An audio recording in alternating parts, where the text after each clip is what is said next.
Hello everyone, this is Manish Thackeray और आप लोग देख रहे हैं यूजीसी नेट बूस्टर्स। तो इस पर्टिकुलर वीडियो में हम जानेंगे अप्रमा के बारे में, है ना। यानी कि इनवैलिड लॉजिक जो इंडियन लॉजिक के हिसाब से होता है। ओके, तो यदि आपको यूजीसी नेट पेपर 1 और मैनेजमेंट के नोट्स चाहिए तो आप हमारे टेलीग्राम चैनल के ऊपर ज्वाइन कर सकते हैं। आपको फ्री ऑफ कॉस्ट सारे के सारे नोट्स मिलेंगे, टॉपिक वाइज नोट्स मिलेंगे और एग्जाम ओरिएंटेड नोट्स मिलेंगे। कोई भी चार्जेस देने की जरूरत नहीं है। मैं डेली वहां पर प्रैक्टिस क्वेश्चंस और पीडीएफ नोट्स अपलोड करता हूं। ओके, तो स्टार्ट करते हैं। सबसे पहले जो इनवैलिड लॉजिक है वो कौन सा होगा? वो होगा आपका स्मृति, मतलब कि memory. Okay, knowledge based on past experience. ऐसा नॉलेज जो कि पास्ट एक्सपीरियंस से आया है वो क्या है? वैलिड नॉलेज नहीं माना जाएगा लॉजिकली। ठीक है जी। यदि ये इसका मतलब क्या होता है? आप रिकॉल करते हैं पास्ट एक्सपीरियंस को रेदर देन डायरेक्ट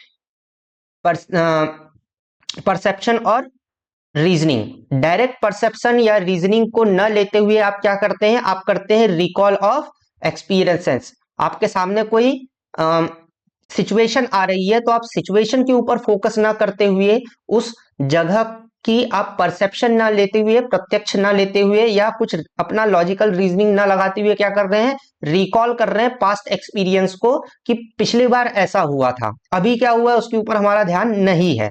ठीक है जी। तो since memory depends on previous impression, पुराने इंप्रेशन के ऊपर हमारी मेमोरी बेस होती है, डिस्टॉर्ट हो सकती है over a period of time, incomplete हो सकती है या इन्फ्लुएंस हो सकती है बाय इमोशंस। किसी इमोशन के कारण वो इन्फ्लुएंस भी हो सकती है। ठीक है जी। तो ये इनवैलिड क्यों होती है? स्मृति इनवैलिड क्यों होती है? क्योंकि इसमें नो फ्रेश नॉलेज, किसी प्रकार का नया नॉलेज नहीं होता है। जो आपको पहले से पता है वही आपकी मेमोरी में बैठा हुआ है, कुछ नया ज्ञान आपके पास में नहीं आ रहा है। But the reproduction of older knowledge. Memories can be fed, फीकी पड़ सकती है, बदल सकती है और इनकरेक्ट भी हो सकती है। किस कारण से? टाइम के कारण से और इन्फ्लुएंस के कारण से। बहुत सारे अलग अलग इन्फ्लुएंस हो सकते हैं। फॉर एग्जाम्पल की misunderstanding a past event differently when it actually happened. हम क्या कर सकते हैं कि मिस मेंबरिंग कर सकते हैं किसी पास्ट इवेंट को, क्योंकि हम एक्चुअल जब वो हैपन हो रहा था तो हम क्या थे? अपनी मेमोरी को पास्ट में ले जाकर के सेट कर चुके थे। ठीक है जी। Something recalling a dream as if it was a real event. हम क्या करते हैं कि भाई किसी ड्रीम को, मतलब कि जो कि असलियत में ना हुआ हो, वो हमारे परसेप्शन में ही हो और उसको हम रिकॉल कर रहे हैं और बोल रहे हैं कि भैया ये तो रियल इवेंट है। ओके, इसके बाद में क्या है? डाउट, किसी प्रकार का संशय यदि हो। संशय होने का क्या मतलब है कि अनसर्टेन या कॉन्फ्लिक्टिंग नॉलेज किसी प्रकार का यदि हो तो वो क्या होगा? वो प्रमाण नहीं माना जाएगा। ठीक है। टू और मोर पॉसिबिलिटीज एग्जिस्ट, जहां पर आपको ऐसा लग रहा है कि यार ये भी सही हो सकता है वो भी सही हो सकता है, तो उस कंडीशन में इस जो आपकी नॉलेज है इसको क्या माना जाएगा? इस नॉलेज को हम बोलेंगे कि ये इनवैलिड है, क्योंकि mind is unable to decide whether one is true. इन दोनों में से कौन सा सही है इसको दिमाग समझने में असमर्थ है। ठीक है जी। एराइज व्हेन अ वेग परसेप्शन, आपने सही तरीके से परसेप्शन नहीं लिया हुआ है, मतलब जो सेंसेस से आपको जानकारी मिल रही है वो क्या है? वो वैलिड नहीं है, वो वैग किस्म की है। ठीक है जी। उसमें त्रुटियां हैं।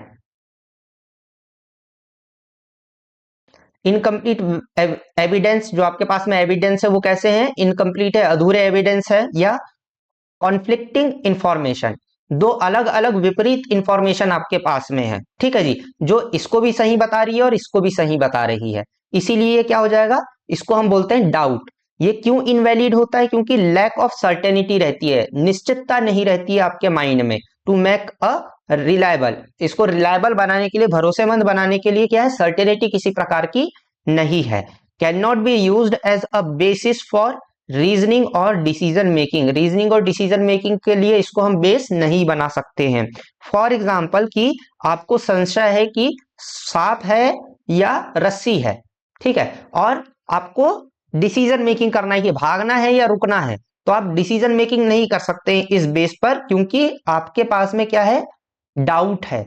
ओके,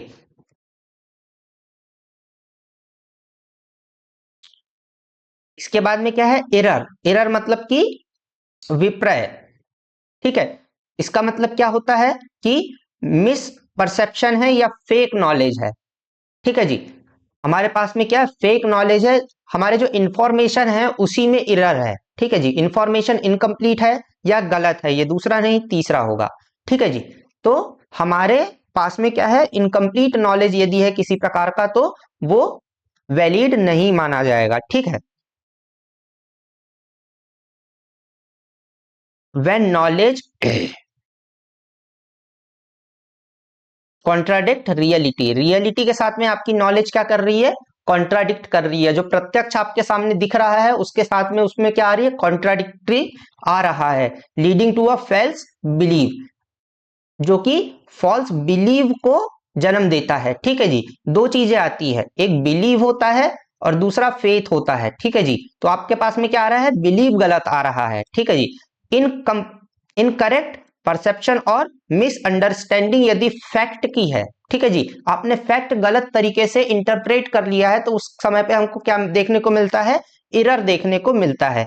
ये क्यों इनवैलिड होता है, does not cooperate correspond to reality, ये रियलिटी के साथ में करस्पॉन्ड नहीं हो पाता है, ठीक है जी। और leads to misconception, cause wrong decision making and action, इसके कारण क्या होती है, हमारी डिसीजन मेकिंग गलत होती है और हमारे एक्शंस भी क्या हो जाते हैं, गलत हो जाते हैं। जैसे कि मिराज को देख करके आपको ऐसा लगता है कि ये वाटर है, ठीक है, क्योंकि हमारी जानकारी कैसी है, गलत है, हमारा नॉलेज ही गलत है, इसीलिए हमको ऐसा लग रहा है कि मिराज है, वाटर है, जबकि वो क्या होता है, मिराज होता है, ठीक है जी। मिस्टेकिंग शेडो विथ घोस्ट, यदि आपने कोई शेडो देख लिया और उसको क्या समझ रहे हैं आप, घोस्ट समझ रहे हैं, ओके। इसके बाद में चौथा और आखिरी क्या है, हाइपोथेटिकल आर्ग्यूमेंट। हाइपोथेटिकल आर्ग्यूमेंट के लिए हिंदी में कोई शब्द नहीं है, इसीलिए उसको तर्क बोला जाता है, ठीक है। तर्क अपने आप में एक अलग चीज है। तर्क का क्या मतलब होता है, तर्क का हम यदि शाब्दिक अर्थ लें तो उसका मतलब होता है कि किसी नॉलेज बेस पर, प्रमाण के बेस पर आप यदि कुछ प्रूव कर रहे हैं, कुछ नॉलेज ले रहे हैं, तो उसको हम तर्क बोलते हैं, ठीक है। लेकिन क्योंकि हाइपोथेटिकल आर्ग्यूमेंट के लिए कोई हिंदी का शब्द नहीं था, तो हमने उसको तर्क में ही डाल दिए, हमने अर्थ विस्तार कर दिए, ठीक है जी। अर्थ विस्तार का क्या मतलब होता है कि एक ही शब्द के आप अलग अलग मीनिंग्स निकालने लग जाए तो उसको अर्थ विस्तार होना बोलते हैं, ठीक है जी।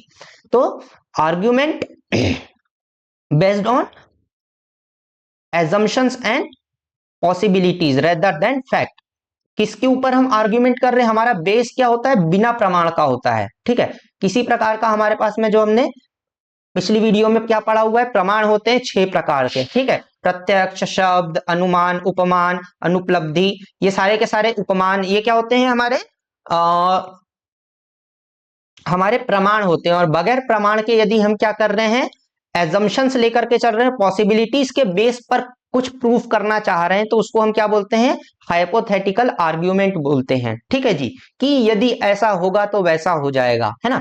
यदि हम ऐसा कर रहे हैं तो इसको हम क्या बोलेंगे, हम बोलेंगे हाइपोथेटिकल आर्ग्यूमेंट, ठीक है। यूज कहां होता है, इंटेलेक्चुअल डिबेट्स में, but does not establish any knowledge, ठीक है। किसी प्रकार का ट्रू नॉलेज ये बना नहीं सकता है, ये सिर्फ हमको पॉसिबिलिटीज दे सकता है कि हाँ ऐसा भी हो सकता है, ठीक है जी। इनवैलिड क्यों है, does not provide conclusive proof, किसी प्रकार का कॉन्क्लूसिव प्रूफ ये नहीं देता है, कोई भी कंक्लूजन तक के हमको, प्रमाण तक के पहुंचा नहीं पाता है, ठीक है जी। Can lead to a false or misleading conclusion, ये किसी गलत या मिसलीडिंग कंक्लूजन तक के पहुंचा सकता है। फॉर एग्जाम्पल कि हमने बोले कि if we were closer to, if sun, if the sun were closer to earth it would be much hotter, ठीक है जी। ये हम क्या कहते हैं कि यदि सन के पास में ज्यादा होती अर्थ तो हम यहाँ पे ज्यादा गर्मी होती, ठीक है जी।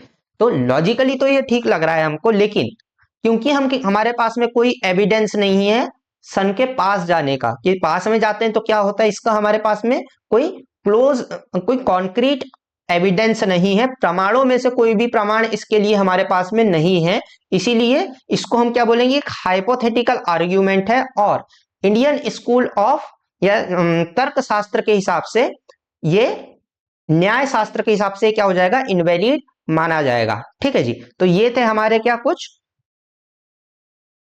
ये इनवैलिड प्रमाण थे, जिसको हम अप्रमा बोलते हैं। ठीक है जी, यदि आपको किसी और टॉपिक के ऊपर वीडियो चाहिए तो आप मुझे कमेंट बॉक्स में बता सकते हैं। This is all for this video, this topic. Thank you.